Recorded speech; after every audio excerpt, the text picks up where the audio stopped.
Hello বন্ধুরা, কেমন আছো তোমরা সবাই? আশা করি ভালো আছো। পায়েল লাইফস্টাইলে তোমাদের সকলকে অনেক অনেক ওয়েলকাম।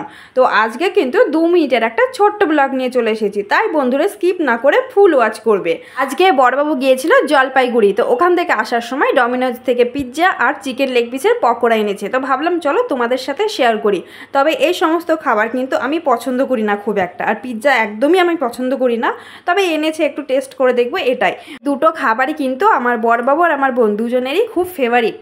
লেগ পিসগুলো প্যাকেট থেকে বার করার সময় একটা লেগ পিস দেখা যাচ্ছে দুটো হয়ে গেছে, সেটাকে আবার আমার বোন দেখো জোড়া লাগিয়ে দিল। আর এদিকে আবার দেখো চাটনিগুলো ঢেলে নিচ্ছে। তো আমার বোন আবার এই চাটনিটাও পছন্দ করে, মানে এক কথায় আমার বোন আর আমার বড়বাবু এনারা হচ্ছে স্পাইসি খাবার, মানে তেল মশলাযুক্ত বেশি বেশি খাবার এনারা খুব পছন্দ করে। আর ওদের দুজনের সাথে আমার সেট হয় না, একদমই না। রান্না করতে গিয়ে যা ঝামেলা হচ্ছে কদিন, তোমাদের আমি বলে বোঝাতে পারবো না।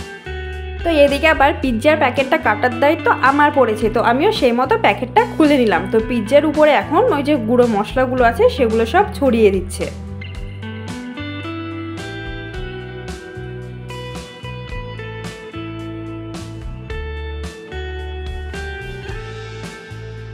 মশলাগুলো ছড়িয়ে দেওয়া কমপ্লিট হয়ে গেছে, বড়বাবু খেতে শুরু করে দিয়েছে, আমিও একটা টেস্ট করে দেখছি। তো আমরা যখন সকলে খাচ্ছি, তাহলে আমার দুই ছানাই বা কেন বাদ যাবে? তো দেখো আমার দুই ছানাও কিন্তু খেতে শুরু করে দিয়েছে। এবারে কিন্তু চিকেন লেগ পিস খাওয়ার পালা। তবে সবার মুখগুলো কিন্তু একটু একটু করে তোমাদের সবাইকে দেখিয়ে দিয়েছি। আর স্পেশালি আমার সোনা আর মাম্মাকে দেখো, সোনারা কিন্তু বেশ ভালোই খাচ্ছে। তো বন্ধুরা আজকের এই ছোট্ট ব্লগটা কেমন লাগলো কমেন্টে জানিও। দেখাবে নতুন কোনো ব্লগে। তো চলো টাটা।